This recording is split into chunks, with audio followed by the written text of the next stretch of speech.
할렐루야, 감사합니다. 오늘 목요 성경 공부 누가복음 제18장 우리가 공부하도록 하겠습니다.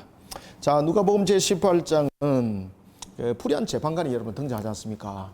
여기서 예수님께서 여러분 왜 불의한 재판장을 여러분 우리가 등장을 시켰을까요? 재판장의 기본의 자세가 무엇입니까? 공정이잖아요, 재판관. 지금 우리가 여러분들 우리나라에 이런 부분들이 매우 긴밀하게 작용되고 있죠. 정말로 이 나라는 공정한가? 그죠? 그래서 경험해보지 못한 시대를 우리는 살아가고 있다. 정말 그런 것 같아요.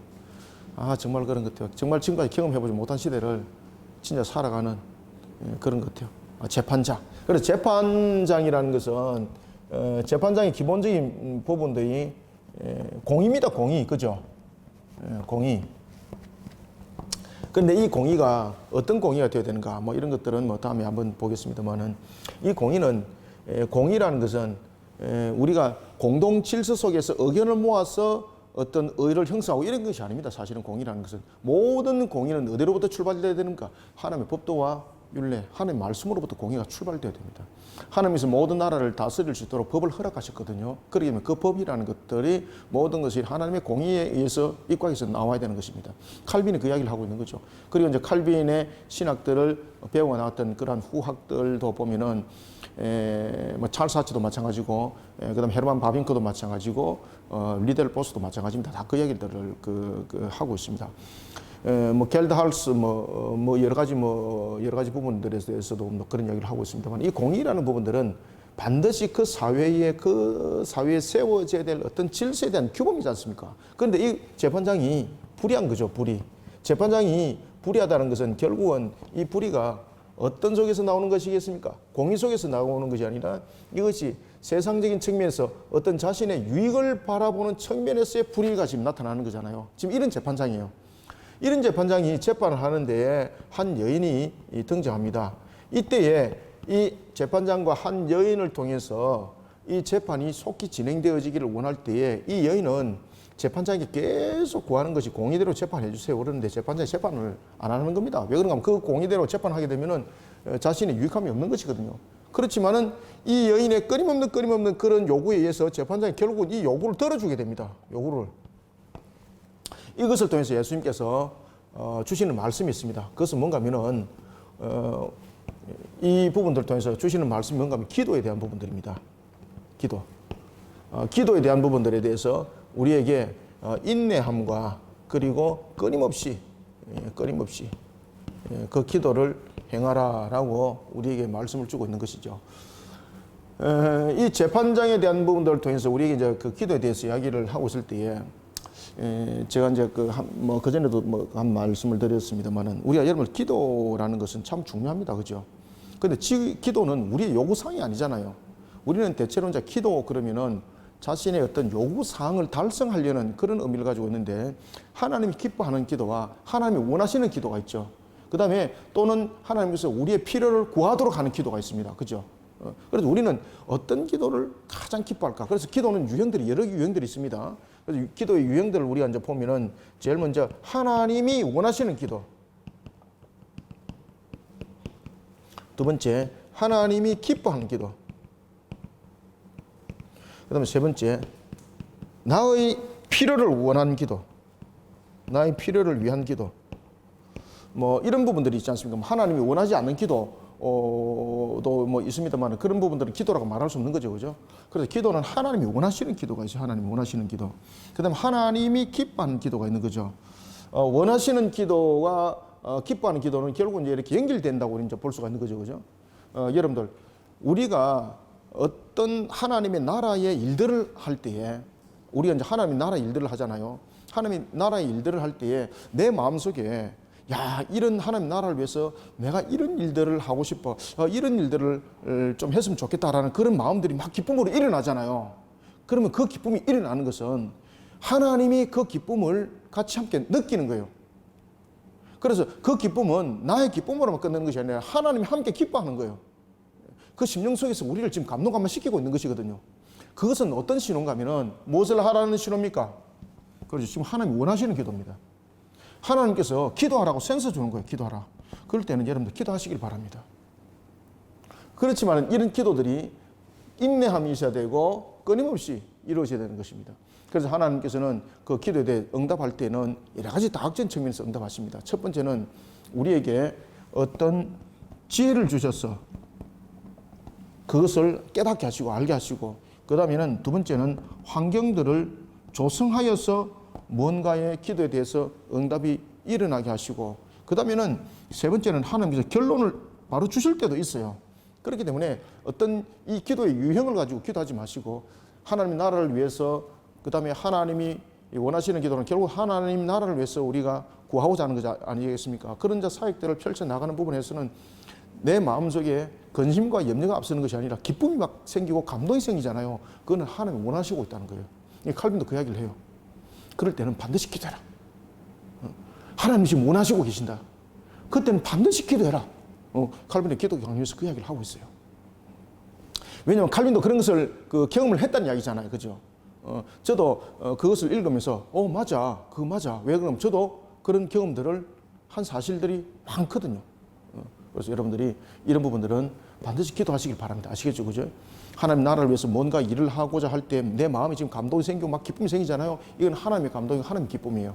그럴 때는 반드시 기도하라는 이야기예요. 그럼 기도하는 속에서 하나님께서 그 길들을 환경들 통해서 열어줄 뿐만 아니라 무엇을 주겠습니까? 지혜를 줘요. 지혜를.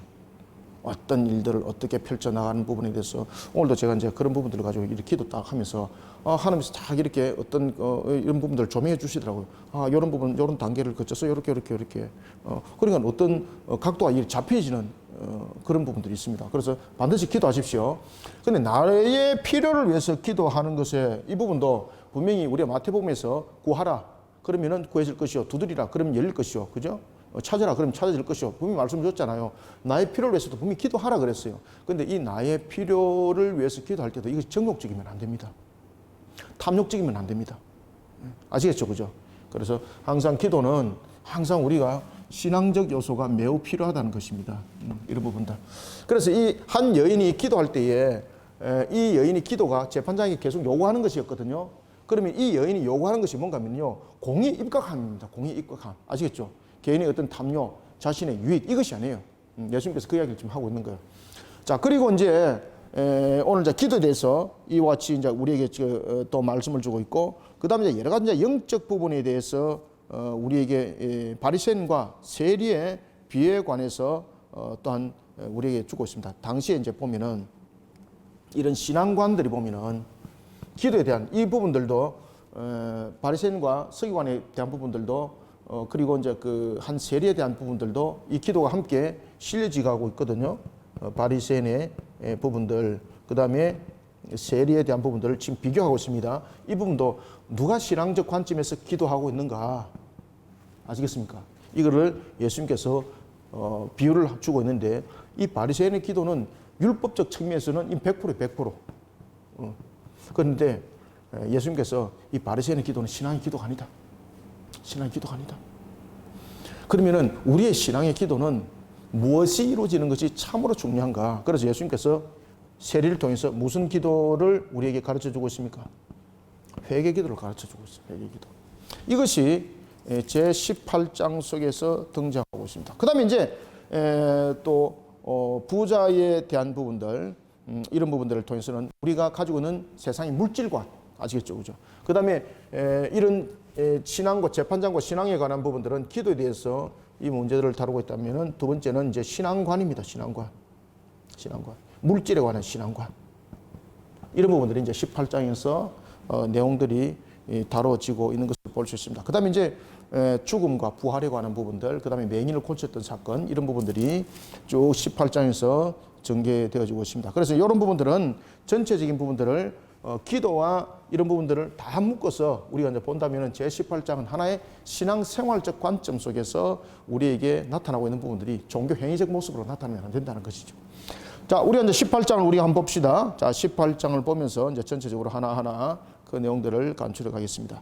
1절부터 우리가 4절까지 한번 읽어봅시다. 시작. 예수께서 그들에게 항상 기도하고 낙심하지 말아야 할 것을 비유로 말씀하여 이르시되, 어떤 도시에 하나님을 두려워하지 않고 하나님을 무시하는 한 재판장이 있는데, 그 도시에 한 과부가 있어 자주 그에게 가서 내 원수에 대한 나의 원한을 풀어주소서 하되 그가 얼마 동안 듣지 아니하다가 후에 속으로 생각하되 내가 하나님을 두려워하지 않고 사람을 무시하나. 5절까지 읽읍시다.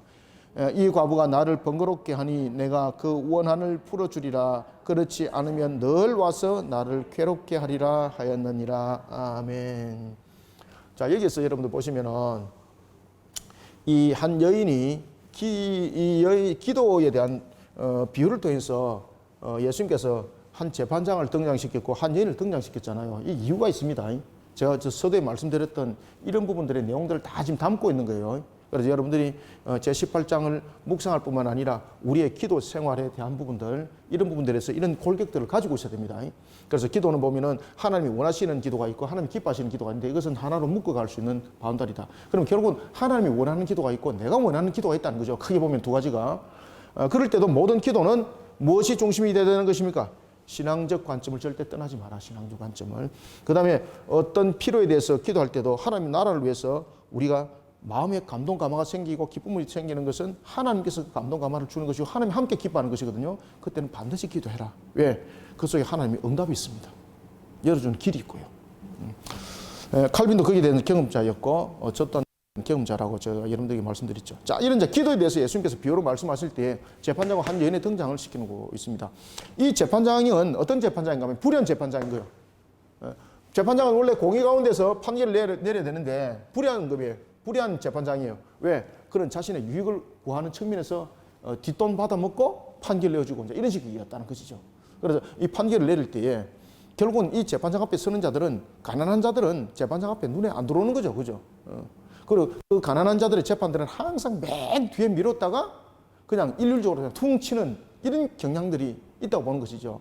그래서 이 기도에 대한 부분들을 이 두 비유를 통해서 우리가 설명하고 있는 것은 기도는 어떤 유형을 가져야 되는가라는 것에 대해서 제일 먼저 기도는 신앙적 자세에서 하나님의 공의에 입각한 그런 기도를 해라. 그래서 이 여인이 구하는 것이 무엇입니까? 공의를 구하는 겁니다. 공의. 공의를 구하는 겁니다. 공의. 자, 한 여인이 봅시다. 3절에 보면은 한 과부가 있어. 여러분, 과부는 실질적으로 그 유대 사회뿐만 아니라 그 당시에 모든 사회 속에서 보면 가장 초라한 신분이지 않습니까? 과부. 여인이고 과부입니다. 과부가 있어. 자주 그에게 갔어. 왜 그에게 자주 갔겠습니까? 자신이 원한을 풀어달라는 거죠. 그럼 여기서 여러분, 자, 포인트를 한번 잡아보십시오. 이 여인의 그 구하는 것이 공의라는 것을 어디 속에서 설명해야 되는 거예요? 나의 원한을 풀어주소서입니다. 나의 원한을 풀어주소서. 나의 원한을 풀어주소서. 나의 원한을 풀어달라는 것은 무슨 뜻입니까? 이것을 조사해달라는 뜻입니다. 조사. 그죠? 그럼 이 조사를 할 때 이 조사에 대한 기본은 무엇입니까? 공의입니다. 공의. 공의 가운데 나의 이 사건을 판결해 주세요. 이 뜻이에요. 이게. 그래서 예수님께서 한 여인을 지금 등장시켰을 때 이것은 공의를 지금 구하고 있는 기도입니다. 이게. 그때 불의한 재판관이 이걸 안 들어주는 거예요. 그런데 이 여인이 이 공의를 구할 때 단회성이었습니까? 인내를 가지고 끊임없이였습니까? 그렇죠. 기도는 이렇게 하라는 겁니다. 공의에 입각하되 내 억울함이 있을지라도 공의 판단을 받는 것은 하나님이 공의와 판단을 가지는 것 아니겠습니까? 그죠? 그런 신앙의 자세를 가지고 기도를 끊임없이 인내함을 가지고 해라. 세상의 불의한 재판관도 이거 들어준다. 그런데 하물며 하나님이 이런 공의를 구하는 기도를 안 들어주겠냐 이 말이야. 안 들어주겠냐.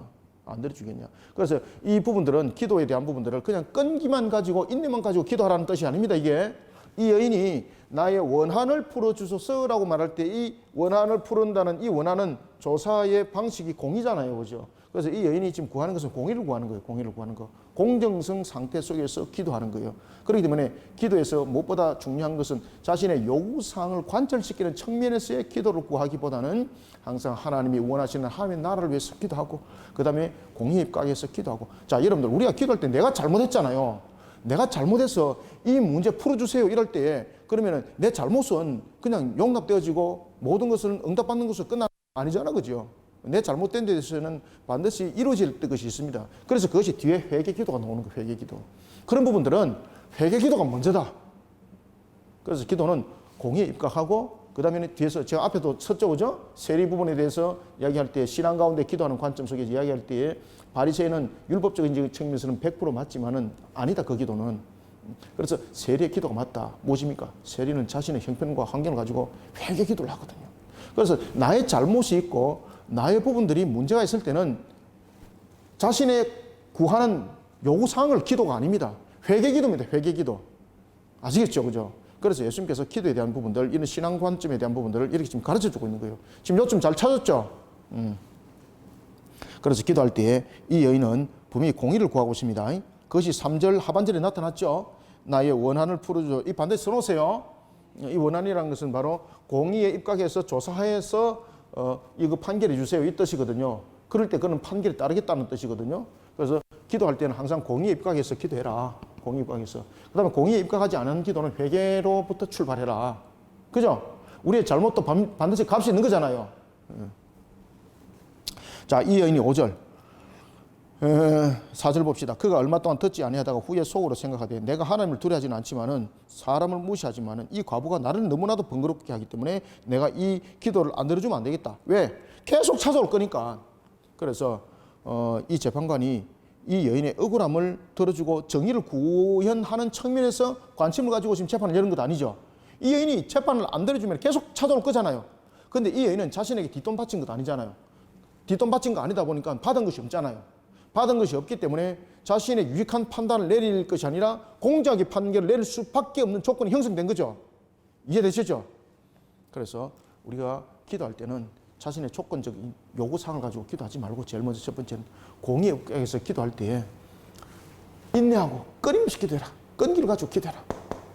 이런 자세가 꼭 필요하다. 때로는 하나님께서 여러분들 단회적 측면에서 우리의 기도를 들어줄 때도 있지만은 참 저 같은 경우도 몇 년을 기도를 하다가 하나님께서 들어주시는 내용도 있어요. 어떤 기도는 제가 그한 20년 지금 한 30년째 지금 들고 들어오는 기도 제목도 있습니다. 제가 한 30년째 들고 내온 기도 제목도 있습니다. 기도합니다, 제가. 그런 속에서 나의 기도와 나의 생각들이 맞는지를 다시 한번 더 조명해 보고요. 틀린 것은 고쳐 나가고 그렇게 합니다. 그래서 기도는 항상 인격적이고 인내와 끈기라는 것은 기도가 조금 전에도 제가 말씀드렸던 것처럼 기도가 무엇이 돼야 되는 겁니까? 기도가 인격적이 돼야 됩니다. 인격적. 그죠? 자, 그런 속에 5절 이 과부가 나를 번거롭게 하니라는 것은 이 판결을 내리지 않을 수 없다는 것이죠. 그때에 이 재판장은 자신의 뒷돈 받은 것도 아니기 때문에 판결이 무엇이 기준이 되는 겁니까? 공의가 기준이 되는 거죠. 이와 같이 불의한 재판관도 이와 같이 끊임없는 공의를 구하는 그러한 요구사항을 들어줄 수밖에 없는데 하물며 성도의 공의에 입각한 그 기도 하나님이 속히 안 들어주겠냐 말이에요. 안 들어주겠냐. 그래서 이런 자세를 가져라. 아시겠죠? 6절 주께서 또 이르시되 불의한 재판장이 말한 것을 들으라. 봅시다. 7절 하물며 하나님께서 그 밤낮 부르짖는 택하신 자의 원한을 풀어주지 아니하시겠느냐. 그들에게 오래 참으시겠느냐. 이제 이해가시죠? 그래서 공의를 이루기 위한 하나님을 향한 기도는 하나님께서 보응을 속히 해주신다는 거예요. 아, 참 여러분 예수님께서 기가 막히게 가르치시죠. 그죠? 그런데 칼빈이 이런 내용들을 알고 칼빈은 여러분 정말 성경신학자거든요. 아주 성경에 대해서 그가 깨뚫고 있는 능통한 자예요. 그러니까 칼빈이 이제 그런 이야기를 저처럼 그런 이야기를 했던 거죠. 마음속에 정말 하나님 나라를 위해서 내가 일하고 싶을 마음들이 기쁨이 생기고 감사 생기고 막 이러면은 그 하나님 마음이다. 그럴 때는 반드시 기도해라. 하나님 응답하신다. 기도해라. 여러분들 그런 가르침들이 얼마나 정말 우리의 신앙적으로 좋은 가르침이고 정확한 가르침입니까? 그러니까 이런 부분들이 이런 18장의 맥락과 함께 가는 거예요, 이게. 8절 내가 너희에게 이르노니 속히 그 원한을 풀어주시리라. 그러나 인자가 올 때에 세상에서 믿음을 보겠느니라. 보겠느냐 하시느니라. 좀 여러분들 이 말씀은 좀 애매하지 않습니까? 갑자기 비유를 이야기하다가 인자에 대해서 이야기를 하잖아요. 이건 결국은 무엇입니까? 그렇죠. 마지막 때가 이루어질수록 하나님의 응답이 있을 때까지 하나님의 신실하신 약속과 그 말씀에 의지하여서 믿음을 지키고 그리고 거기에 대해서 반응을 하라고 반문하는 겁니다. 그래서 우리는 그 원한을 풀어주리라. 그러나 인자가 올 때 세상에서 믿음을 보겠느니라 라고 말할 때는 우리가 생활과 새 땅에 대해서 우리가 기도할 때도 이런 부분에 대해서 야, 이거 생활과 세탁이 오겠는가? 그런 의심 가지 말고 믿음을 가지고 너희들이 끊임없이 기도해라. 그 반드시 성취된다. 그죠? 기도에 대한 응답하시는 하나님의 신실하심을 끝까지 믿으라 이 말이에요. 끝까지 믿으라. 아시겠죠? 끝까지 믿으라. 그래서 세상에서 믿음을 보겠느냐 이 말은 반문하는 거죠. 믿음을 가지라 이 말이에요. 믿음을 가지라. 언제까지? 주님이 오실 그때까지 기도하라는 거예요. 기도하라는 거예요. 이해되시죠? 그래서 인자가 올 때에 세상에서 믿음을 보겠느냐 이 말은 뭔가 하면 믿음을 가지고 기도하라 이 말이 반문이에요. 이게 언제까지? 주님이 오시는 그날까지. 주님이 오시는 그날까지. 그래서 참 여러분 오늘도 새벽 기도 때 기도하면 여러분 기도하면 참 그 하나님과 인격적 교통함이 있으면서 얼마나 기도가 어떨 때는 재미있어요. 그죠? 서로 간에 막 인격적 교통이 막 일어납니다. 우리가 주님께 기도할 때에 언제까지 기도하라? 그렇죠. 오시는 그날까지. 오시는 그날까지. 무엇을 가지고 기도하라? 믿음을 가지고 기도해라. 믿음을 가지고. 믿음을 가지고 기도해라.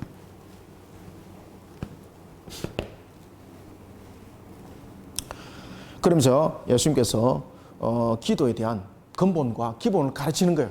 여러분들 이것만 봐도 여러분들 정말로 기도가 무엇인지 마치 맥이 잡히는 것 같잖아. 그죠?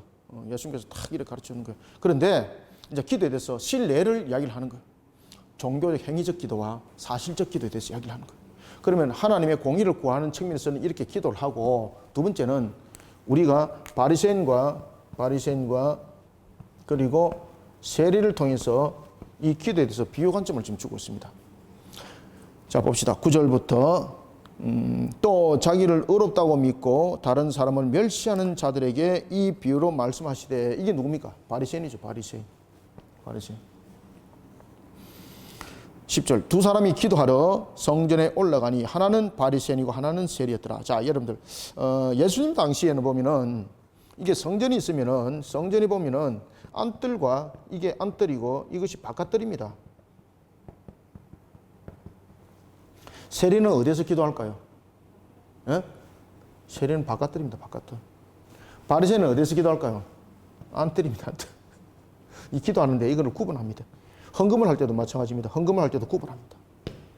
예배를 드릴 때도 마찬가지로 이렇게 구분합니다. 그래서 지금 두 사람이 지금 기도하고 있습니다. 동시에 성전에 올라갔습니다. 근데 성전에 올라갔는데 한 곳에서 기도하는 것이 아니라 각자 구별을 하고 있습니다. 여러분, 하나님의 성전의 터가 구별이 있나요? 아니죠. 여기서부터 인간적 종교 행위론이 나타나는 겁니다. 인간적 종교 행위론. 바리새인들이 기도합니다. 서서 기도합니다. 여러분, 바리새인들이 왜 서서 기도할까요? 바리새인이 어떻게 기도하고 있습니까? 서서 기도한다는 것은, 이것은 그 당시에 일반적 기도 모습입니다. 일반적 기도 모습. 그 다음에 두 번째는 서서 기도한다는 것은 자신을 드러내는 기도입니다.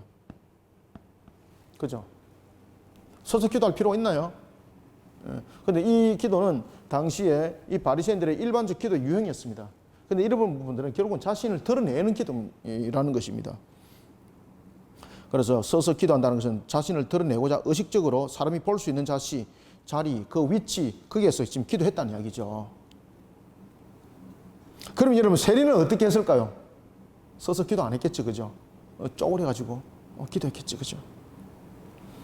11절 바리새인은 서서 따로 기도하여 이르되, 따로 기도했다는 것은 안뜰에서 기도한다는 이야기입니다. 안뜰. 따로 기도하여 이르되, 하나님이여 나는 다른 사람들 곧 토색. 여러분, 토색이라는 것은 무엇입니까? 이 토색이라는 것은 말 그대로 이 글자 그대로거든요. 토색이라는 것은 개걸스럽게 먹는다는 그런 뜻이거든요. 개걸스럽게 먹는다. 그런 측면에서 이 토색은 주로 어떤 자들이 이 토색하는 자들일까요? 사기꾼들. 이것저것 막 가리지 않고 막 탐닉하면서 막 개걸스럽게 먹는 것. 그래서 이 특히 토색하는 자를 대표로 말한다면 사기꾼이라고 보시면 됩니다. 사기꾼. 근데 여기에서 토색하는 자는 결국 누굽니까? 바리새인이 사기꾼이잖아요. 사기꾼. 근데 자기가 말하기를 뭐라고 합니까? 나는 토색한 자가 아닙니다. 불의한 자가 아닙니다. 간음한 자가 아닙니다. 율법대로 했다는 거죠. 그런데 하나님께서 그 마음과 그 행위를 딱 보면서, 네가 불의한 자고, 네가 영적으로 간음한 자고, 네가 토색한 자다. 딱 그 이야기를 하는 거죠. 그러면은 나는 불의함이 없습니다. 토색함이 없습니다. 가늠함이 없습니다. 그러면 그 사람의 기도는 입술이 회개가 열릴까 안 열릴까요? 그 사람 기도는 회개가 안 열립니다. 회개가 안 열립니다. 자신의 의로움을 하나님께 말하는 가인과 같은 그런 기도입니다. 이게. 그래서 하나님께서 안 받는다는 것이 그 기도를. 세리와 같지 않음을 감사하나이다. 세리와 같지 않음을 감사하나이다. 12절. 나는 일회에 2번씩 금식하고. 자, 여러분들, 그들이 왜 일회에 2번씩 금식할까요? 이거 성경에 있습니까? 여러분들, 성경에서 금식 기도하라라고 말할 때 그 금식 기도는 성경에서 딱 한 번 나오죠. 어떤 이유 때문에 나옵니까? 7월 10일 민족 대속죄일과 같은 그런 회개 기도가 필요할 때, 그죠? 그래서 우리가 이제 금식하면서 기도할 때 대개로 이제 금식에서 함께 연결되고 있는 것이 보면은 회개의 기도함이 있고, 그 다음에 다니엘서에 보면은 금식에 대한 기도들이 나올 때는 하나님을 향한 간절함을 담고 있는 기도지 않습니까? 그죠? 그래서 금식이라는 것은 회개와 간절함을 담고 있는 건데, 근데 이 바리새인들이 여러분들 왜 금식할까요? 이 부분들이 아니거든요. 이 부분들이 아니거든요. 그러면 이 바리새인들은 지금 금식 기도라는 것은 이 다니엘서에 대한 내용도 아닙니다, 이게. 그죠? 우리가 일반적으로 회개 기도를 말하고 있는데 이것도 아닙니다. 7월 10일 날 민족 대속절과 같은. 그러면은 이 바리새인들이 말하는 이 금식 기도는 무엇일까? 무엇이겠습니까? 바로 자신들이 가지고 있는 자신들의 율법주의자라 그랬지 않습니까? 자신들이 율법을 그만큼 잘 지키고 있다고 말했지 않습니까? 그런 측면에서의 그들의 금식 기도는 모세를 설명하고 있습니다. 모세를. 자, 여러분들, 모세가 40일을 금식했지 않습니까? 40일을 금식을 했던 이 부분들을 담고 있는 겁니다. 그런데 그들은 일주일에, 일회라면은 일주일이죠. 일주일을 우리가 일회라 그러잖아요. 그죠? 7을 일회라 그러죠. 그러면 이들이 금식을 일주일에 몇 회? 2회 한 이유가 있습니다. 왜 2회 했을까요? 모세가, 여기 보입니까? 칠판에. 여기도 보이죠? 모세가 시내산에 오를 때가 언제쯤 올랐을까요? 목요일 날 시내산에 오릅니다. 목요일. 모세가 시내산에서 여기 오르는 날짜입니다. 여기 시내산에 오름입니다. 그 다음에 여기서 잠깐 찍을까요? 모세가 보면은 시내산에 오를 때에 오름이 언젠가면은 목요일입니다. 목요일. 그 다음에 내려오는 날짜가 언제입니까? 월요일입니다. 그러면 일주일에 2번 그들이 금식하면서 기도하는 이유는 무엇을 담고 있습니까? 모세가 시내산에 올랐던 40일을 담고 있습니다. 40일. 아시겠죠? 그래서 그들이 일주일에 2번 기도하는 것은 모세를 설명하고 있어요. 모세 무엇을 설명하고 있습니까? 모세 40일의 금식을 설명하고 있습니다. 모세가 언제 올라갔더라? 목요일날 시내산에 올라와서 월요일날 내려왔습니다. 그러면 그들의 금식은 언제 이루어지는 겁니까? 목요일이 시발점이 되어서 이제 월요일날 되고, 그 다음에 또 그 주에 또 목요일 되고, 이렇게 일주일이 이해가 되는 거죠. 지금 이야기를 하고 있는 거예요. 이야기. 그런데 여러분들, 시내산에 올랐던 모세가 왜 40일 금식 기도했습니까? 그 속에는 하나님의 말씀을 받기 위한 회개 기도가 먼저 일어나는 겁니다. 그죠? 그 다음에 하나님의 말씀 앞에 겸손히 서면서 인내하면서 기다리는 겁니다. 그래서 이 40일에 모세가 시내산에 올랐던 40일의 기도도 결국은 여러분들 이 회개함이 함께 담겨져 있었는데, 그들의 모습은 회개와 간절함이 지금 없는 거예요. 지금 전부 다 이것을 형식적 측면에서의 일주일에 2번의 기도를 담고 있는데, 이것을 장로 유전과 같은 그런 속에 이것을 그들이 만들어냈던 겁니다. 그러니 뭐라고 말하는가 하면은 그 이야기를 하는 거예요. 나는 일회에 2번씩 금식하고 또 소득의 11조를 드리나이다. 그죠? 여기서 일주일에 2번 금식하면서 기도한 것은 무엇입니까? 모세가 10계명을 받기 위해서 시내산을 올라갔고 내려온 것을 그들은 기억하고 이것을 계속해서 지금 기념하고 있다는 뜻이죠. 그런데 여러분들, 그것을 기념하는 이유가 무엇입니까? 그것을 기념하는 것으로 끝나는 것입니까? 아니잖아요. 그죠? 그러면 그렇게 기도했으면 그 기도 속에 담겨진 진실한 그 뜻을 그들은 담아내고 그 속에서 그것을 이루어가는 자들이 되어야 되는 거잖아요. 모든 것이 형식적인 거예요. 그래서 자신들은 이와 같이 일에 2번씩 금식하고, 일에 2번씩 이제 금식 기도하는 건 이제 이유를 알겠죠. 그죠? 모세가 시내산에 오르고 내려온 이 40일을 말하고 있는 겁니다. 그렇게 기도를 하고 11조까지 드렸습니다. 정확하게 계산도 다 했다는 거죠. 그런데 여러분, 세리는 어떻다는 겁니까? 지금 이렇게 못하고 있다는 것입니다. 13절, 세리는 멀리 섰어. 여기서 멀리 섰다는 것은 무엇입니까? 지금 바깥들이라는 것입니다. 바깥들. 멀리 서서 감히 눈을 들어 하늘도 쳐다보지 못하더라. 이게 이제 무엇입니까? 그렇죠. 세리의 기도가 하늘도 쳐다보지 못하다라는 것은 자신의 부끄러움 하나님 앞에 내놓을 수 없다는 거죠. 그러면서 이 회개 기도를 말하고 있는 겁니다. 이게 자체가 회개 기도. 그래서 기도는 공의에 입각해서 기도하든지 아니면 나의 모습을 돌아보면서 회개하면서 기도하는 자 되어라.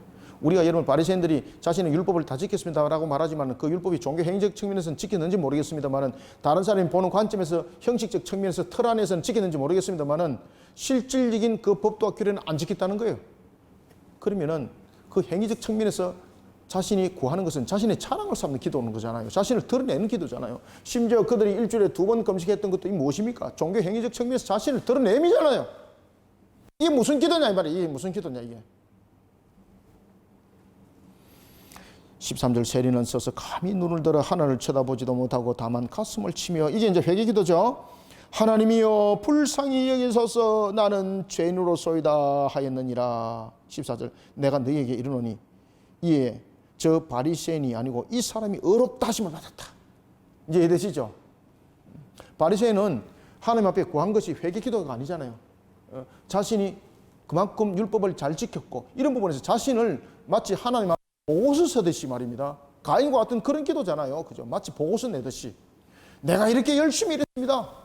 하나님께서 그 기도 안 받았잖아요. 이 사람이 의롭다 하심을 받고 그의 집에 내려갔느니라. 무릇 자기를 높이는 자는 낮아지고 자기를 낮추는 자는 높아지리라. 자, 이거는 앞에 높과 나쁨과는 다른 겁니다. 여기서 이제 자기를 높이는 자는 결국 누굽니까? 겸손하지 못한 자들이죠. 자신을 높이는 자는 바리새인과 같이 겸손하지 못한 자를 말하고 있는 겁니다. 그러면은 낮아지는 자는 누굽니까? 자신의 어려움을 바라보는 것이 아니라 자신의 부끄러움과 이런 부분들을 하나님께 회개하는 자. 그래서 여기서 높은 자는 무엇을 말하고 있다고요? 바리새인과 같이 여기서 높은 자라는 것은 겸손하지 않는 자. 겸손하지 않는 자. 그죠? 그리고 여기서 낮은 자는 누굽니까? 회개하는 자. 회개하는 자.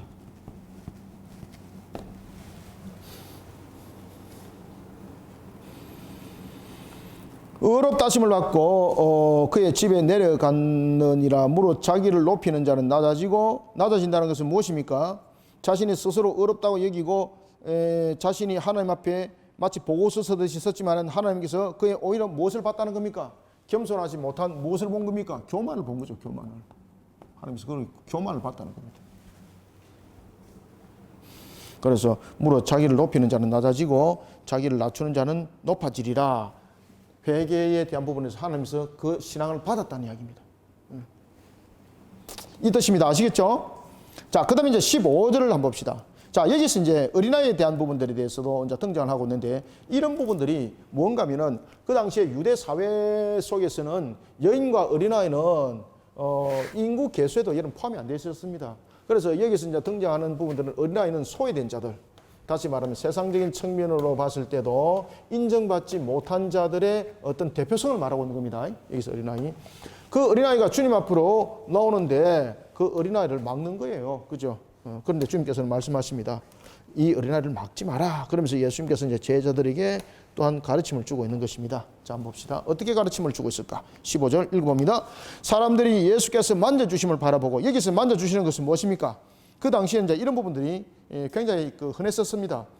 보면 이제 랍비라든지 이런 하나의 신앙적 측면에서 높이 있는 사람들이 아이들을 이렇게 축복하는 것이 그 당시에 하나의 개념들이었거든요. 그래서 만져주기를 원한다는 것은 머리에 손을 얹고 축복 기도를 받기를 원하는 거죠. 사람들이 예수께서 만져주심을 바라고 자기 어린아이를 데려오매 제자들이 꾸짖습니다. 보고 꾸짖습니다. 16절 예수님께서 이 어린아이를 불러 가까이 하시고 이르시되 어린아이들이 내게 오는 것을 용납하고 금하지 말라. 하나님의 나라가 이런 자의 것이니라. 아멘. 자, 여기서 어린아이라는 부분에 대해서 이 어린아이는 파이데온이라는 단어를 안 쓰고 있습니다. 여기서 어린아이라는 단어는 무엇을 쓰고 있겠습니까? 브레포스라는 단어를 쓰고 있습니다.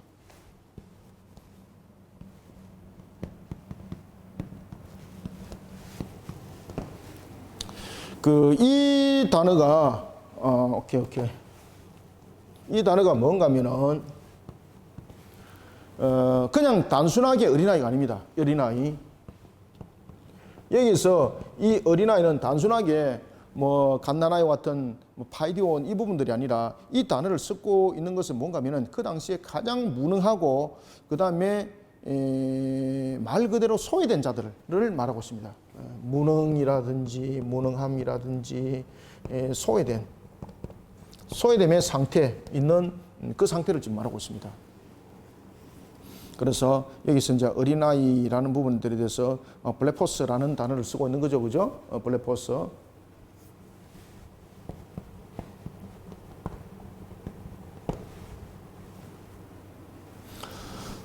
이 단어를 쓰고 있는 것은 이 상태를 지금 설명하고 있는 겁니다.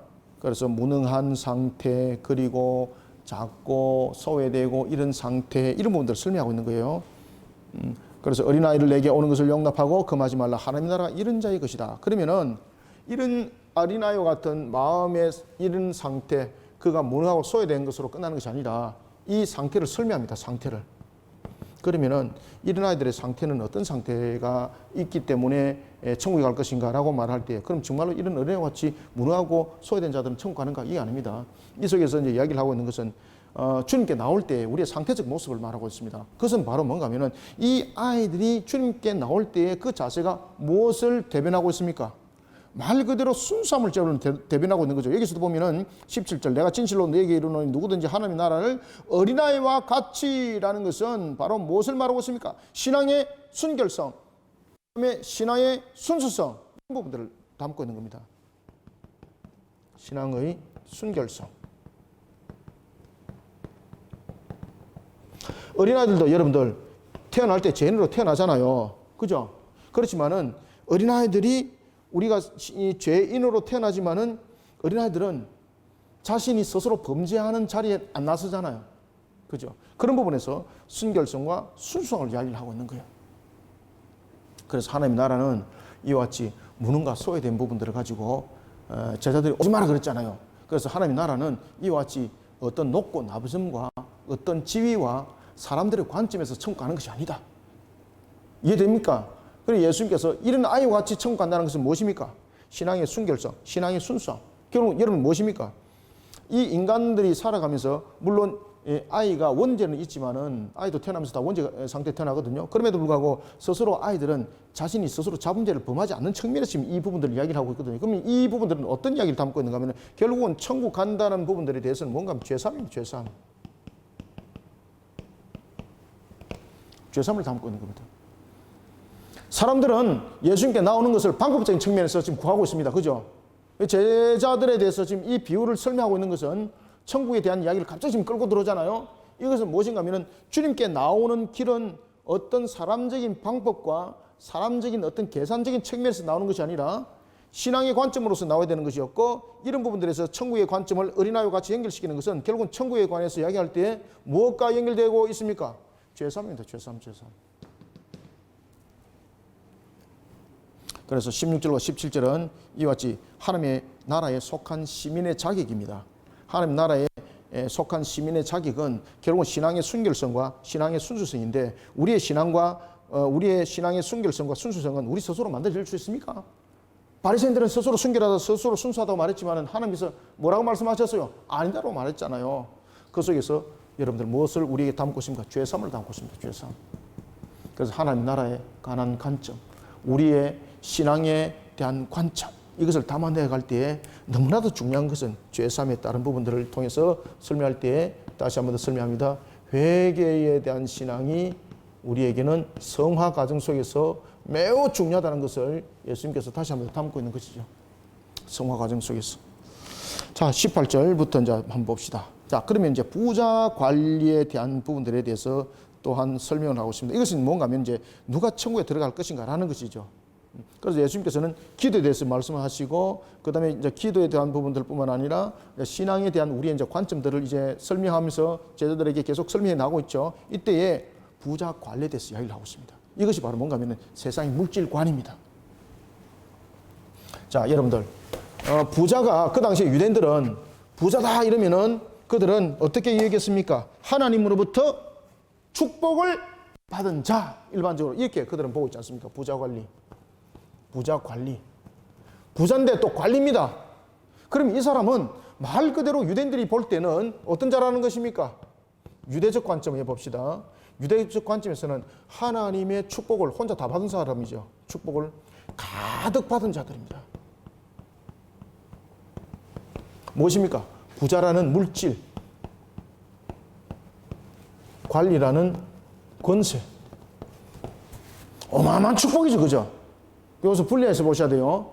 그런데 예수님께서 이 부자 관리에 대한 비유를 가지고 말씀하시면서 이가 하나님의 나라 들어가지 못한다고 말하고 있습니다. 그러면서 무엇을 말하고 있습니까? 낙타가 어디에 들어가지 못한다? 그렇죠. 바늘 귀에 들어가지 못한다. 그러면 이 사람이 가지고 있는 권세라는 관리에 대한 관점과 특히 물질에 대한 이 관점들을 잘못 사용을 하고 있다는 겁니다. 여러분들, 내가 부자가 된 것은 분명히 축복이에요. 하나님께서 축복하심이에요. 그런데 여기서 끝나면 안 돼요. 하나님께서 나를 통해서 물질의 축복을 줄 이유가 있는 거예요. 그러면은 하나님께서 어이구 그래 너 잘했어 이렇게 해서 그저 단순하게 물질을 부어줬던 축복으로 끝난다면은 이것은 하나님의 일하심이 아니에요. 하나님은 우리를 이 땅에 남겨주신 이유가 있고 목적이 있는 거죠. 우리에게 물질을 준 이유도 있는 것이죠. 그러면은 이 부자에게 준 것은 물질에 대한 관점은 첫 번째, 하나님의 것이라는 것을 반드시 인지하고 떠나지 말아야 된다는 것. 그러면 하나님의 것이라는 것은 하나님의 관점 속에서 이 물질을 바라봐야 된다는 이야기잖아요. 그런데 이 부자는 하나님의 것이라는 것으로 바라보는 것이 아니라 무엇으로 바라보았습니까? 나의 것으로 바라본 거예요. 나의 것.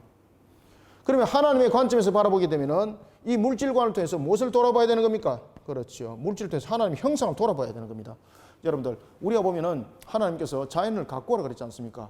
그죠? 이것을 우리가 말해서 아담에게 주어진 직분 가운데서 보면은 문화를 관리하는 측면도 그것을 섬김의 내용들이었죠. 이것이 하나님을 향해서 예배드리는 모습이었습니다. 지금의 우리가 하나님을 예배드리는 모습과 인간이 죄를 범하기 전에 예배 모습은 달랐습니다. 지금의 우리의 예배는 우리가 구약시대처럼 예물은 없지만 그럼에도 불구하고 중보자이신 예수 그리스도가 우리의 중보가 되어줬잖아요. 예배 형식이 다릅니다. 그렇지만은 인간이 죄를 범하기 전에 예배는 무엇입니까? 가꾸고 섬깁니다. 하나님과 직접 늘 대면했잖아요.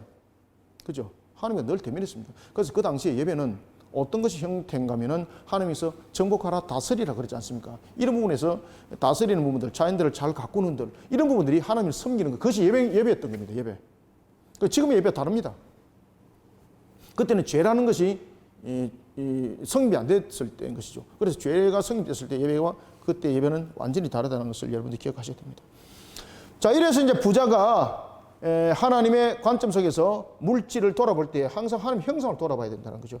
이런 부분들을 통해서 하나님께서는 우리에게 형상을 말씀하셨습니다. 내게 물질을 줬습니다. 그럼 이것은 나의 탐닉이 아닙니다. 이것은 하나님의 형상을 돌아보는 측면에서의 그 사역을 감당해야 될 사역의 하나의 점검물입니다, 이게. 그래서 여러분들, 물질은 가둬놓는 것이 아닙니다. 고가는 열어내야 되는 겁니다. 자, 이런 부분에 문제가 이제 생겼던 겁니다. 그러니까 예수님께서 말씀하시는 겁니다. 그 물질을 누구를 향해서 사용하라? 가난한 자를 사용해라, 가난한 자를. 그런데 이 부자가, 이게 안 되는 겁니다. 그러니까 이 부자가 돌아가는 거죠. 그런 자는 천국 가지 못한다는 거죠. 심지어, 낙타가 바늘귀를 들어가지 못하는 것과 똑같다. 여러분, 낙타가 바늘귀 이 비유를 예수님께서 왜 했을까요? 이 터무니없는 비유잖아요. 낙타가, 이 부자가 천국 가지 못한다는 것은 낙타가 바늘귀를 들어가지 못하는 것과 똑같다. 심지어 이 부자가 천국 가는 것은 낙타가 바늘귀로 들어가는 것보다 더럽다. 왜 여러분 이런 비유를 했을까요? 정말로 천국이라는 부분들에 대해서 이야기할 때 제가 누누이 말씀드렸잖아요. 천국에 대해서 이야기할 때 천국 문은 넓습니까? 좁습니까? 우리가 천국 문은 좁은 문이라고 말하지만 절대 여러분 청문은 우리가 세상적 측면에서 불의한 자들을 다 돌아봤을 때 측면에서 좁은 문입니다. 그런데 원래 청문은 어떤 문입니까? 넓은 문입니다. 넓은 문. 12문이 있습니다. 12문. 그죠? 12문. 12문. 하나님의 권위 백성 누군지 들어올 수 있는 문입니다. 그런데 이 12문으로 들어가는 조건이 있습니다. 그것은 뭔가 하면 그 구멍이 반을 기어갔다는 것은 이것은 문이 매우 좁습니다라는 의미가 아닙니다. 탐욕 가운데 있을 때의 반을 길어 보이는 겁니다. 그래서 여기서 낙타는 바로 탐욕입니다. 탐욕. 탐욕의 옷을 입고 있는 겁니다. 탐심, 탐욕, 정욕의 옷을 입고 있는 겁니다. 그 옷을 입고 있으니까 이 상태가 천국 문은 원래 이렇게 엄청 넓은데 이 자신의 정욕과 그리고 이 탐욕이 이렇게 부풀러 있으니까 마치 이런 모습이 돼버린 겁니다. 그러니까 들어갈 수가 없는 거예요. 그러면 어떻게 되는 것입니까? 정욕과 탐욕의 옷을 벗어야 되는 거예요. 그러면 정욕과 탐욕의 옷을 벗으면은 이 문은 어떻습니까? 자신의 모습이 언제든지 들어갈 수 있는 넓은 문이 되는 거예요. 넓은 문이 되는 거예요. 보겠습니다. 18절부터 어떤 관리가 물어 이르되 선한 선생님이여 내가 무엇을 하여 영생을 얻으리까? 예수께서 이르시되 네가 어찌하여 나를 선하다고 일컫느냐? 하나님 한 분 외에는 선한 이가 없느니라. 이게 무슨 뜻입니까? 예수님 자신이 선한 존재가 되지 못한다는 뜻이 아닙니다. 이 뜻은 무엇일까요? 쉽게 말하면 모든 생각과 모든 초점을 하나님께 맞춰라는 거예요. 그래서 선한 선생님이여라는 부분에 대해서 나를 돌아보지 말고 모든 지금 관점을, 그래서 이가 무슨 질문을 지금 하고 있는지 예수님께서 지금 이미 거기서 답을 주고 있는 거예요. 어찌하여 영생을 어찌하여 보십시오. 선한 선생님이 내가 무엇을 하여 영생을 얻겠습니까? 말을 할 때에 이미 19절에서 답을 주고 있어요. 선한 분은 하나님 한 분 외에는 있다 없다. 이것을 통해서 지금 무엇을 이야기를 하는 겁니까? 너가 영생에 대해서 관점을 이야기할 때에 네가 영생에 대해서 관점을 이야기할 때에 이 지금 부자 관리는 영생에 대한 관점을 율법적 사고로 보는 겁니다. 율법적 사고로 영생을 아시겠죠? 그럴 때에 예수님께서 이 부자 관리에게 선한 선생님이여 선생님이라고 말할 때에 이것을 가지고 이미 답을 다 주고 있어요. 그러면 예수님께서 이 부자 관리에게 왜 선한 선생님이라고 말했을까요? 이게 너의 영생에 대한 벌써 사고관점이 틀렸다. 너는 영생에 대한 사고관점을 율법적 사고로 보는데 이게 틀렸다. 영생에 대한 사고관점은 무엇인가? 영생에 관한 사고관점은 하나님의 관점에서 봐야 된다. 하나님의 관점에서. 이제 되시죠? 지금 이 뜻입니다. 선한 선생은 하나님 한 분밖에 없다라는 것은 무슨 뜻이라고요? 영생을 볼 때 네가 율법적 사고로 보면 안 된다는 거예요. 율법적 사고로 보는 것이 아니라 영생을 볼 때는 하나님의 관점에서 이 영생을 바라봐야 된다 이 뜻인 거예요. 이해되셨죠? 그러니까 예수님께서 말씀하신 이 하나하나가 매우 어렵습니다. 여러분들 아시겠습니까? 그래서 예수님께서 딱 말씀을 주시는 거예요. 이미 여기서 답을 다 주고 있었어요. 하나님 한 분에는 선한 이가 없다. 이게 무슨 뜻이에요? 가는의 잘못된 생각을 바로 딱 그냥 짚고 출발하는 거예요. 그래서 이제 율법에 관해서 이야기를 딱 하는 거예요. 예수님이. 지금 그 순서 아시겠죠? 그런 영생을 부자 관리는 영생을 무슨 관점으로 봤습니까? 율법적 사고 관점으로 보는 거예요. 그때 예수님께서 선한 선생님이라는 것을 통해서 그가 선한 선생님에 물었을 때 선한 선생님은 한 분밖에 없다라고 말할 때 이 한 분은 뭔가 하면은 영생은 하나님의 관점에서 봐야 된다 이 말입니다. 영생 이해 완전히 되셨죠? 매우 중요한 부분들입니다. 그러면서 예수님께서 이제 율법에 관해서 이야기를 하는 거예요. 자, 20절 봅시다. 네가 계명을 안 하니 간음하지 말라, 살인하지 말라, 도둑질하지 말라, 거짓 증거하지 말라, 네 부모를 공개하지 말라. 자, 여러분들 여기서 보면은 계명에서 빠지는 것이 있죠. 무엇이 빠집니까? 1계명부터 빠지죠 지금. 1계명부터 지금 4계명 빠지잖아요. 그건 너무나도 잘 지킨다는 거죠, 그죠? 그래서 이 부분들을 그가 가장 쉽게 이야기할 수 있는 것.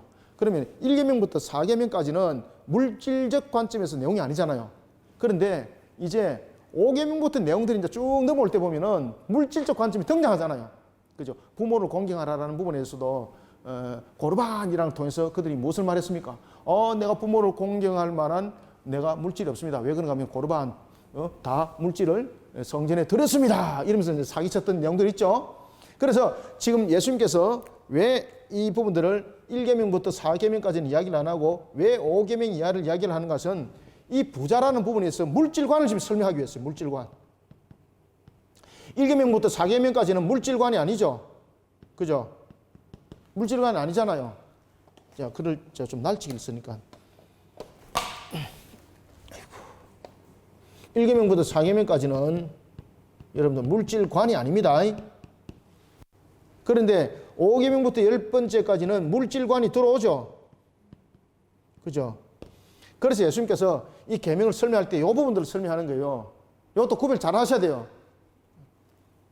그래서 율법적 사고 속에서 네가 영생을 말하지 마라.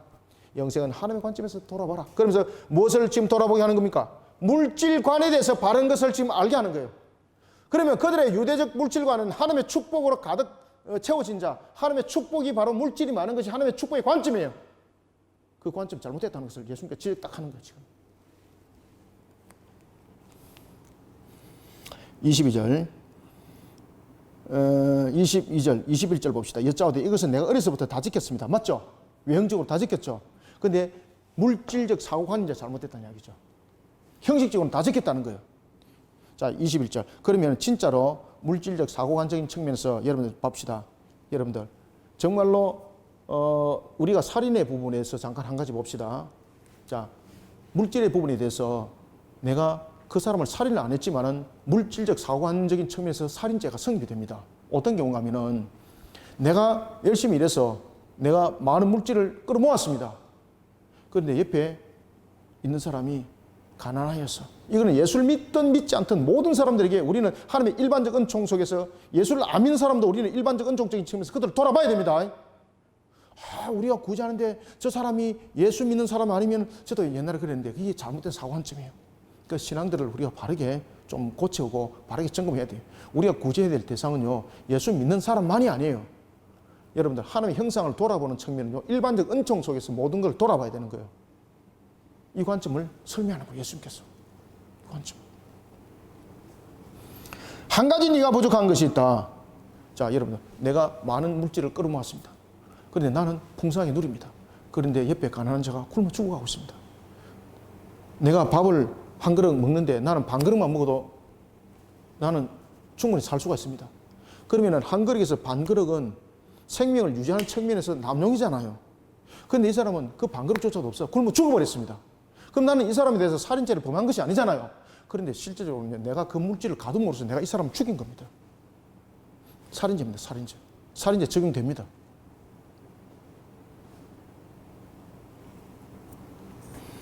한 가지 부족한 것이 있으니, 그래서 예수님께서 그 이야기를 딱 바로 하는 거예요. 22절에 대해서. 그래, 맞다. 네가 율법 다 지켰다. 내가 알고 있다. 그런데 네게 아직도 한 가지 부족한 것이 있으니 22절, 네게 있는 것을 다 팔아서 가난한 자들이 나눠주라. 그리하면 하늘에서 네게 보화가 있으리라. 그리고 와서 나를 따르라 하시니 그 사람이 큰 부자이므로 이 말씀을 듣고 심히 근심하더라. 아멘. 여기서 예수님께서는 순종하심으로 일반적 은총이죠. 가난한 자들, 여기서 가난한 자들은 누굽니까? 이방인도 다 포함되어 있는 겁니다. 이웃에 대한 사랑, 그 중심 속에서 물질이 이루어져야 된다는 것을 말하고 있는 겁니다. 하나님의 형상을 돌아보는 측면, 하나님의 형상을 돌아보는 측면에서 물질적 사관이 세워지지 못하고 있으니까 너는 하나님께서 너에게 허락하신 그 물질, 너가 축복이라고만 말하고 있는 가둬버린 그 물질 풀어라. 곡간을 풀어라.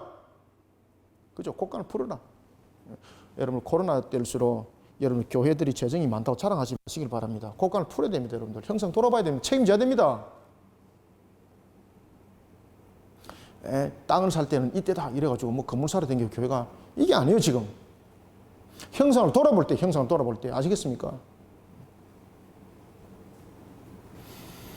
가난한 자들에게 나눠주라. 여기서 가난한 자들에게 나눠주라는 것은 그들에게 선한 행동을 하라는 것이 아니라, 이 가난한 자는 결국 하나님의 형상 회복입니다. 형상 회복. 일반적 은총입니다. 형상 회복을 위한 일반적 은총입니다. 이게 이 사역을 하라는 겁니다. 이거는 형상 회복을 위한, 하나님의 형상 회복을 위한. 특별 은총은 구원에 이르는 것이지만은 일반 은총이라는 것은 하나님께서 우리에게 허락하심을 함께 누림이 되는 것이죠. 그러면은 가난한 자들을 회복시키는 것이 곧 형상의 회복이에요. 그 일반적 은총에도 우리는 사역을 이뤄야 되는 거예요. 야, 여러분들, 제가 하나 봅시다. 우리가 구원에 관해서 이야기할 때, 이야기가 나왔기 때문에 제가 말씀드리겠습니다. 이게 이제, 칼빈의 신학들을 배우면서, 따라왔고, 이런 속에서 이제 후쿠마라는 신학자가 있는데, 이 후쿠마가 이제 그 이야기를 하는 겁니다. 우리가 하나님의 형상의 회복을 이야기할 때, 이것도 마찬가지다. 우리가 구원에 관한 복음을 전할 때도 마찬가지다. 우리가 구원에 대한 복음을 전할 때에 영혼의 구원만 말하지 마라. 잘 보셔야 됩니다. 여러분들, 우리가 구원에 관해서 이야기할 때 우리의 구원은 영혼의 구원입니까? 영육의 구원입니까? 영육의 구원입니다. 그래서 제가 이걸 딱 쓴 겁니다. 영육의 구원입니다. 우리는 영육의 구원. 그럼 이 땅에서 우리가 이룰 때에 그 사람이 헐벗었습니다. 하나님의 형상이 지금 가난합니다. 무너져 버렸습니다. 그러면은 그들의 살림도 우리의 곳간을 열어서 그들의 처지를 함께 돌아봐야 되는 것이 그것이 구원입니다. 그것이 복음입니다. 아시겠습니까? 그래서 우리의 구원은 영혼의 구원만이 아닙니다. 그들의 영육을 돌아보는 형상을 향한 구원입니다. 형상을 향한 구원. 이해되시죠? 그래서 예수님께서 그 이야기를 하는 거죠. 예수님께서.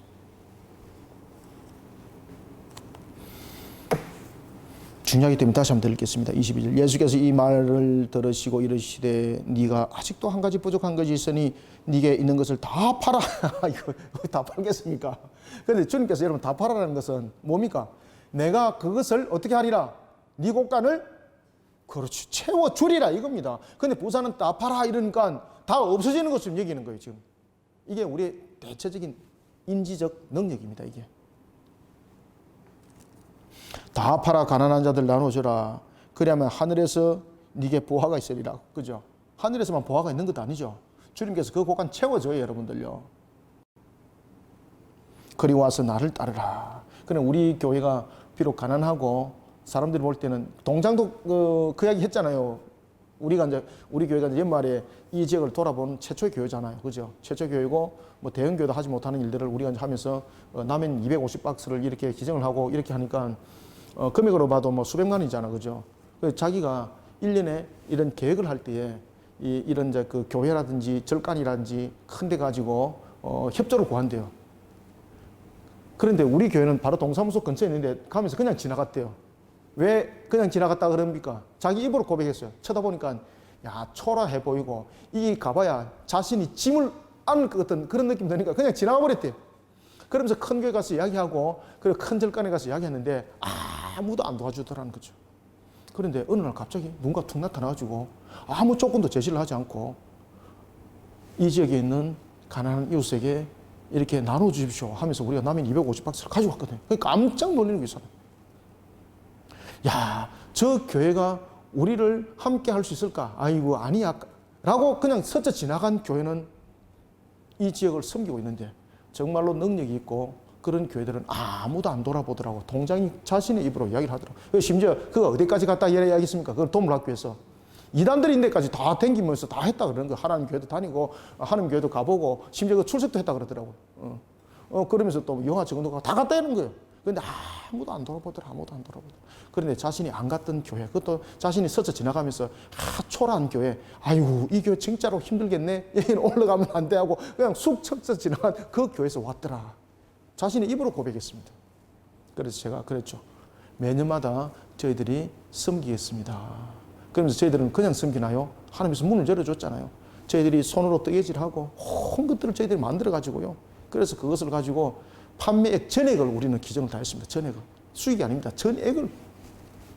그러면서 우리가 라면 250박스를 만들었었던 겁니다. 하나님 말씀대로 우리가 하자는 거죠. 하나님 말씀대로. 이런 속에서 우리 성도들이 얼마나 또 기뻐해요. 그죠? 여러분 하나님의 감사와 찬양과 영광은 이런 속에 나타나는 겁니다. 여러분 아시겠습니까? 그 사람이 23절 그 사람이 큰 부자이므로 이 말씀을 듣고 심히 근심하더라. 근심할 이유 없는 거잖아요. 왜? 그 사람의 사고는 율법적 사고.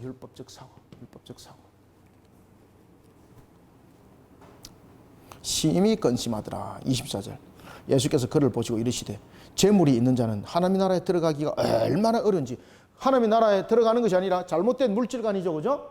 재물 많다 그래서 여러분 하나님의 나라 못 들어가는 건 아닙니다. 부자가 왜 하나님의 나라 못 들어갑니까? 그 부자가 가지고 있는 잘못된 물질적 사고관입니다. 그 물질을 통해서 탐욕의 옷을 입고 정욕의 옷을 입고 탐심의 옷을 있으니까 이 옷을 안 벗는 것이 문제가 되니까 낙타가 바늘 귀에 못 들어가는 것과 똑같은 거예요. 이게 25절 낙타가 바늘귀로 들어가는 것이 부자가 하나님의 나라 들어가는 것보다 쉬운 일을 하시니 듣는 자들이 이르되 그런즉 누가 구원을 얻을 수 있나이까. 27절 이르시되 무릇 사람이 할 수 없는 것을 하나님은 하실 수 있느니라. 여러분들 이것은 무엇입니까? 결론 하나님의 말씀에 따라서 그 말씀에 순종하여 나가고 그리고 우리의 신앙들을 회개함으로써 우리의 죄를 옷을 벗는 거죠. 그죠? 그러면은 그 낙타가 바늘길을 지나가려고 했던 그 문이 나중에 보니까 넓고 넓은 문이 대문이 되어 있더라는 것입니다.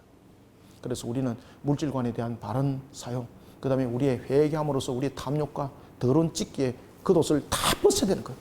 십자가 보일로서 씻어서 다 지우다 보니까 나중에 이렇게 컸던 내 덩치가 요만해졌던 거예요. 그러니까 그 문을 얼마나 들어가기 쉽겠습니까?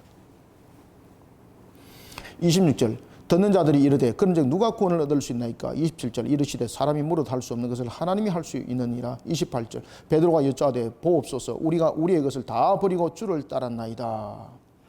그럴 때 예수님께서 이렇게 말씀하십니다. 29절과 30절 함께 읽습니다. 시작.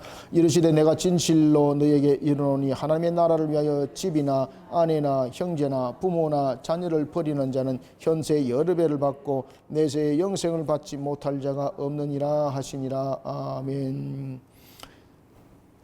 베드로가 우리는 모든 것을 버렸습니다, 주를 따랐습니다 말할 때에 그 부분에서 형식적이고 외형적이고 이런 부분들 뿐만 아니라 마음에 있는 것까지 쏟아내라. 마음에 있는 것까지 쏟아내라. 그래서 심지어 우리는 하나님의 나라를 위해서 우리가 일을 할 때에 아주 헌신적인 자세가 매우 필요하다. 그러다 보면은 가정이 걸리고 집이 걸리고 이런 많은 일들도 생길 수 있다. 그런데 그런 염려까지도 벗어놔라. 안 그러면 하나님 나라 일 못한다. 하나님의 나라를 위해서 어떻게 하라? 집이나 아내나 형제나 부모나 자녀를 버린 자. 여기서 버린 자라는 것은 여러분 보시면은 아내 버리고 형제 버리고 부모 버리고 자녀 버리면 이 완전히 그 말로서 윤리적 측면에서 이거 해서는 안 될 짓이잖아요. 이거. 그럼 여기서 말하는 것은 무엇입니까? 마음의 방해가 되는 것, 헌신하지 못하도록 마음의 방해가 되는 것, 이것조차도 벗어라. 아시겠죠? 마음의 방해, 헌신하고자 하는 그 마음들, 하는 그 있는 것, 방해물이 있는 것, 이것조차도 버려라. 하나님 나라를 위해서 일할 때 이래서 못해요, 저래서 못해요, 이게 아니다. 그러면은 현세도 여러 배 받을 것이다. 현세도 여러 배 받을 것이다. 그래서 하나님의 나라를 위해서 어떻게 일하라는 것입니까? 과감하게 일하는 거예요. 과감하게. 하나님 함께 한다는 거예요. 함께. 하나님께서 함께 하신다는 거예요. 과감히 결단해라. 잘 안 됩니다. 그죠? 근데 이게 됩니다. 자, 이제 죽음과 부활에 대한 내용과 이제 맹인의 고친 사건들을 보고 마무리합시다. 자, 31절 한번 보겠습니다. 31절부터 34절까지는 읽으면서 제가 말씀드릴게요. 예수께서 12 제자를 데리시고 이르시되 보라 우리가 예루살렘에 올라가노니. 왜 올라간다는 이야기를 하죠? 지형적 측면에서 말하는 것이 아니라 예루살렘에 성전이 있는 거로 항상 그것은 위치와 상관없이 항상 올라가는 단어를 쓰는 것은 경배, 숭배, 경배 사상들이 그 속에 함께 있는 겁니다. 경외 사상. 예루살렘으로 올라가노니 선지자들을 통하여 기록된 모든 것이 인자에게 응하리라. 여러분들 선지자를 통해서 기록한 모든 것이 인자에게 응한다는 것은 무슨 뜻입니까? 예수님의 순환, 예수님의 죽으심 이런 부분들, 결국은 이 불의한 자들이 예수님을 십자가에 못을 박아서 죽게 하는 이 사건, 이까지도 전부 다 예언의 말씀이 성취라는 것이죠. 그래서 모든 것은 이 속에서 담고 있는 것입니다. 모든 것은 하나님의 섭리 가운데 이루어진다.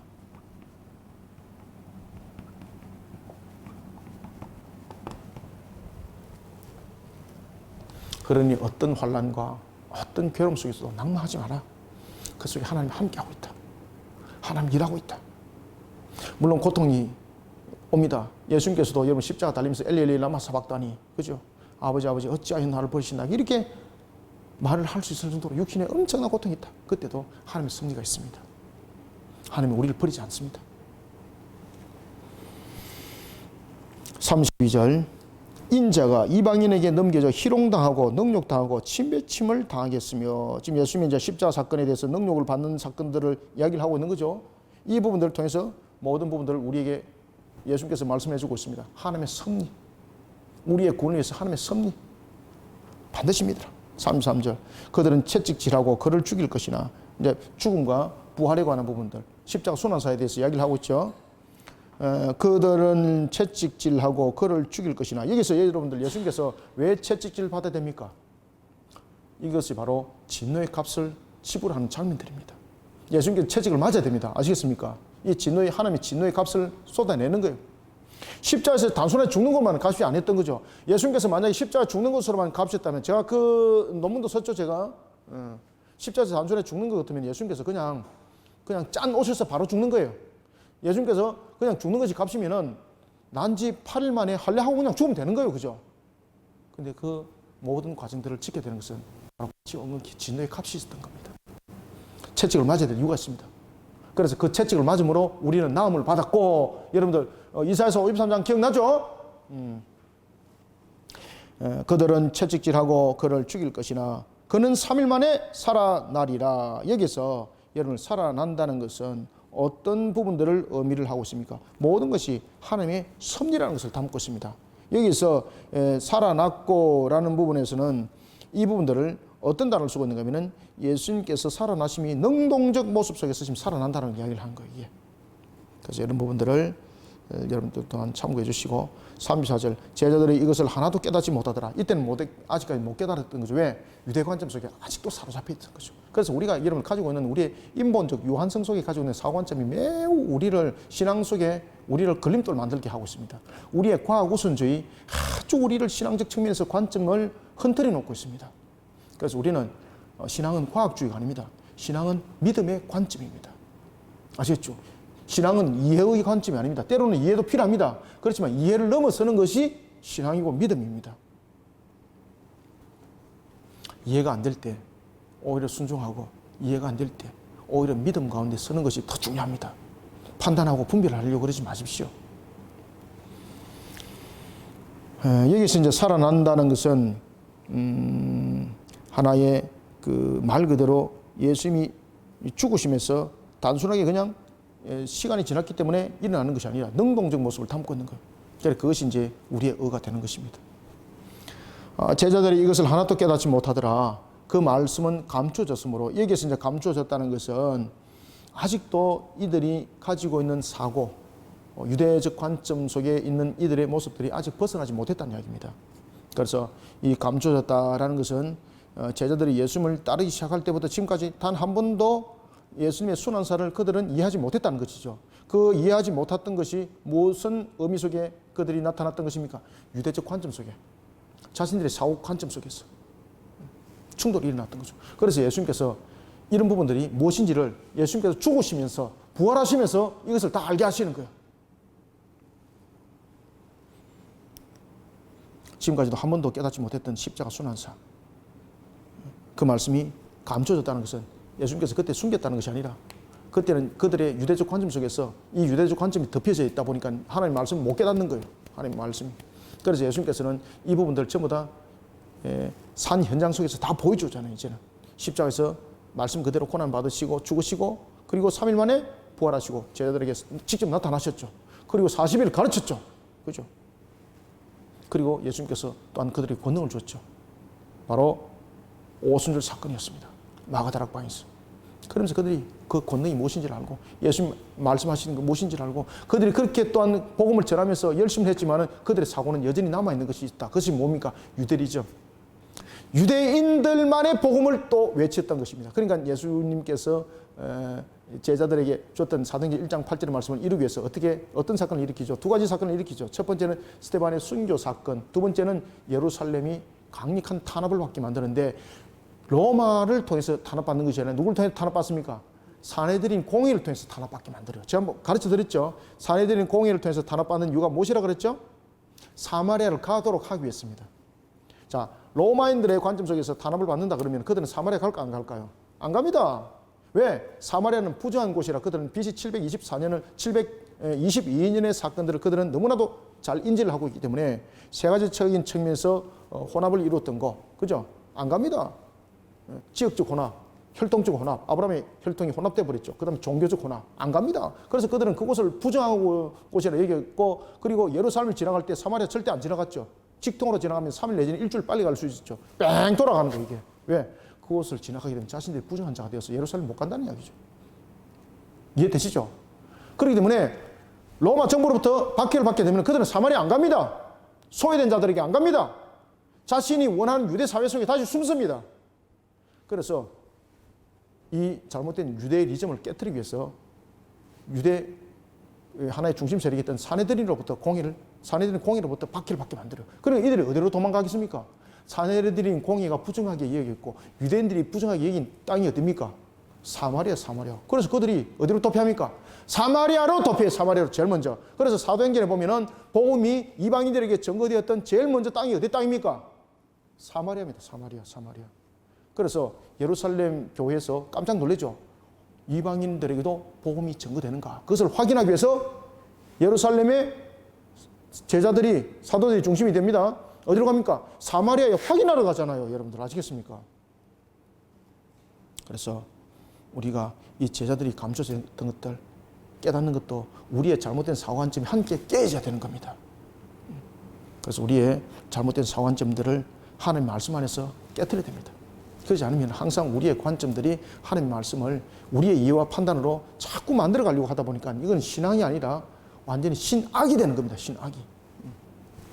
자, 35절부터 이제 43절까지 읽겠습니다. 자, 여리고에 이제 가까이 갔습니다. 예수님께서 여리고 가까이 가셨을 때였습니다. 한 맹인이 길가에 있습니다. 여러분들, 한 맹인이 길가에 있는데 여기 길가에 있는 한 맹인은 바디메오죠, 그죠? 바디메오. 우리 교회 그 라면을 가지고 오시는 분들이 있거든요. 제가 아무 조건 없이 그냥 내놓습니다. 그러면 그냥 가져가라는 거예요. 예, 컵라면을 매주마다 내놓는데 한 날은 술이 취해가지고 쟤한테 막 온갖 문자를 나누면서 혼자 막 그냥 막 이런 말 저런 말 막 온갖 다 써놓는 거예요. 그러면 설왕설래하고 막 그래서 제가 한번 전화를 건 적도 있습니다만 뭐라고 하는 거 자신이 내가 거지 바디메오입니다 이러더라고요. 문자 날라왔는데 그래 참 주님께서는 이 라면을 줄 때 정말로 헐벗은 자들, 배고픈 자들 주라고 라면을 줬는데 이들은 이것을 가지고 안주 삼았구나. 그러니까 제 마음에 한편에서는 좀 상처가 좀 생기더라고요. 막 화도 나더라고요, 솔직하게. 그러면서 자신이 마치 하나님으로부터 부름받은 자인 것처럼 또 이렇게 술 한잔 돼가지고 이렇게 막 문자 막 날라온 거예요. 이렇게. 왜 그런가 하면 제가 이제 어디 외출 갈 때는 제 전화번호를 제가 항상 문에 붙여놓거든요. 이렇게 전화하세요. 그러니까 이 사람들이 이제 제 전화번호를 이제 메모를 해가지고 그렇게 막 술이 취해가지고 저한테 막 날라온 거예요. 참. 오늘 본문에 등장하는 바로 이 맹인이 누굽니까? 바로 그 산 저인이었던 바로 바디메오라 이름을 보시면 되겠습니다. 여리고에 가까이 가셨을 때 한 맹인이 길가에 앉아 구걸하더라. 36절 무리가 지나감을 듣고 무슨 일이냐 물을 때 맹인이 때문에 아무 말을 그들은 아무 말이 아니고 듣는 것은 듣지만은 아무것도 분별할 수 없는 것이죠. 한 맹인이 길가에 앉아 구걸하다가 무리가 지나감을 듣고 무슨 일이냐 물을 때에 그들이 여기서 그들이라는 것은 맹인이 아니죠. 그들이 나사렛 예수가 지나가신다 하니 맹인이 묻습니다. 그러면 이 나사렛 예수가 누군가를 또 물었겠죠, 그죠? 이 나사렛 예수에 대해 또한 소문을 들었겠죠. 이러니 이 맹인이 외칩니다. 38절 보십시오. 맹인이 외치리되 다윗의 자손이여 예수여. 야, 이 대단한 신앙의 고백이죠. 다윗의 자손 예수여 나를 불쌍히 여기소서. 여러분들 37절과 38절에서 보면 여기서 두 가지 관점이 생깁니다. 하나는 그들이고 하나는 맹인입니다. 여기서 그들과 그리고 맹인입니다. 여기서 그들은 예수님을 그냥 예수님이라고 말합니다. 예수. 그런데 이 맹인은 이 예수를 누구라고 말하고 있습니까? 그렇죠. 다윗의 자손입니다. 다윗의 자손. 지금 이 맹인은 예수님을 어떻게 보고 있습니까? 언약을 이룰 언약의 성취자입니다. 누굽니까? 바로 메시아입니다. 메시아. 그 그들은 그냥 예수라는 한 개인으로 본 겁니다. 한 개인. 그런데 이 맹인은 다윗의 자손이라 하면서 예수님을 언약의 성취자, 메시아로 보는 겁니다. 그들은 맹인이 아닙니다. 눈으로 볼 수 있습니다. 맹인입니다. 눈으로 못 봅니다. 우리가 육신의 눈은 멀을지라도 영의 눈을 멀으면 안 됩니다. 영의 눈이 멀으면 아무것도 볼 수 없습니다. 우리가 창세기도 보면은 여러분 잘 아시는 이삭, 육신의 눈이 결국은 자신의 첫 번째 아들이었던 예스를 장자로 세우고자 하니까 하나님께서 그 눈을 거둬버리잖아요. 분별하지 못하도록. 때로는 우리의 육신의 눈이 매우 필요할 때도 있지만 우리의 육신이 우리로 하여금 영적 분별력을 잃어버리게 만들 수도 있는 거예요. 그래서 너무나도 중요한 것은 영적 눈을 떼라. 영적 눈이 떨면 육신의 눈도 함께 떠집니다, 여러분들. 맹인이 외쳐 이렇습니다. 그때 39절 앞서가는 자들이 그를 꾸짖습니다. 잠잠하라 하되 그가 더 크게 소리 지릅니다. 저지에도 불구하고 여기서 나타나는 이 부분들, 여기서 말하는 이 거지는 누구였다고 우리는 성경에서 찾아볼 수 있습니까? 바디메오였더라. 그죠? 거지 바디메오. 여러분, 바디메오가 나면서부터 맹인일까요? 아니면 자라 나오면서 맹인이 됐을까요? 예? 우리 여러분들 어떻게 그 답을 찾겠습니까? 41절에 답이 있습니다. 41절에. 읽어가면서 난주 제가 가르쳐 드리겠습니다. 한번 봅시다. 크게 39절 크게 소리질러 다윗의 자손이 나를 불쌍히 여기소서 하는지라 40절 예수께서 머물러 섭니다. 명하여 데려오라. 여기서 명한다는 것은 무엇입니까? 왕의 위엄입니다. 왕의 위엄. 데려오라 하시더니 그가 가까이 오매 물어 이릅니다. 네가 무엇을 원하냐? 예수님께서 몰라서 묻습니까? 왜 묻습니까? 믿음을 더하기 위해서. 믿음을. 그렇죠. 예수님께서 여러분을 물으실 때는 무엇입니까? 그에게 믿음을 더하기 위해서.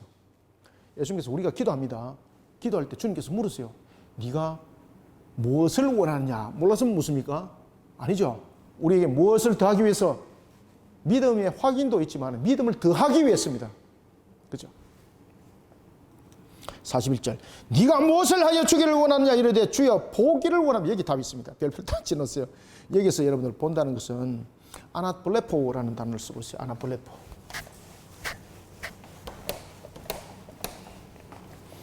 여기 본문에 보면은 아나블레포라는 단어를 쓰고 있는데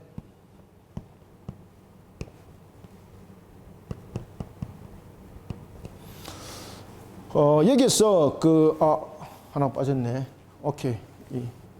빠졌습니다.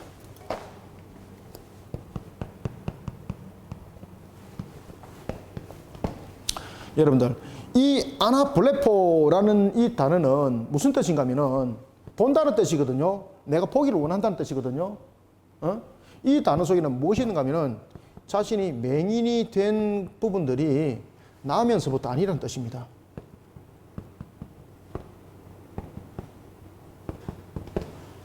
아나블레포, 나는 이게 1인칭이거든요. 나는 본 적이 있습니다. 다시 보고 싶습니다. 이 말입니다. 이게. 지금 이해되시죠? 그래서 이 단어를 딱 써놓으세요. 아나블레포. 블레포라는 것은 본다는 이야기입니다. 이거는 오는 1인칭. 나는 본다는 거예요. 다시 보기를 원합니다. 이해되시죠? 그래서 여기서 본문에서 주여 나는 주여 보기를 원합니다 라는 것은 아나블레포라는 단어를 쓴 것은 나면서부터 나는 명인이 아니라는 겁니다. 나는 다시 보기를 원합니다. 그래서 이 맹인은 나면서부터 맹인이 아닙니다. 이제는 답을 구했죠. 42절 그래서 예수님께서 그에게 이렇게 말합니다. 예수께서 그에게 이르시되 보라 네 믿음이 너를 구원하였느니라. 아멘. 그래서 예수님께서는 믿음을 확인하는 것이 아니에요. 그의 믿음을 이미 보고 계시는 거예요. 그래서 그의 믿음을 더욱더 더하도록 확증하도록 다시 한 번 더 신앙 속에 하나님께서 그를 이끌어가는 측면에서 우리에게 질문하고 또 되물어 보는 거예요. 몰라서 물어보는 건 아닙니다. 우리가 기도할 때도 마찬가지입니다. 그에 대한 확신을 가지시길 바랍니다. 43절 곧 보게 되어 하나님께 영광을 돌리며 어떻게 하더라? 예수를 따르는 거예요. 이 바디메오가. 예수를 따르는 이 백성이 다 이를 보고 하나님을 찬양하니라. 아멘. 자, 이 오늘 치유의 사건.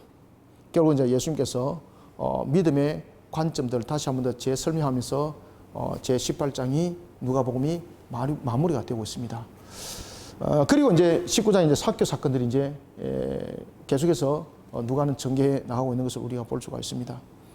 우리가 여러 가지 이제 상황들 그리고 일단 여러 가지 사건들 전개를 통해서 우리에게 너무나도 중요한 것은 우리에게 보여주는 신앙의 바른 관점들, 기도에 대한 바른 자세들, 그리고 또한 우리의 믿음의 바른 관점들, 이런 부분들을 다시 한 번 더 재조명해 주고 있습니다. 그러니까 여러분들이 우리의 기도와 우리의 신앙의 이런 모든 관점들이 오직 하나님의 율법적 관점이 돼서는 안 됩니다.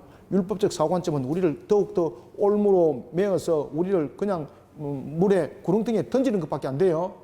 신앙 관점이 하나님의 관점 속에서 모든 것이 바르게 세워진 이런 모습이 매우 중요한 것입니다.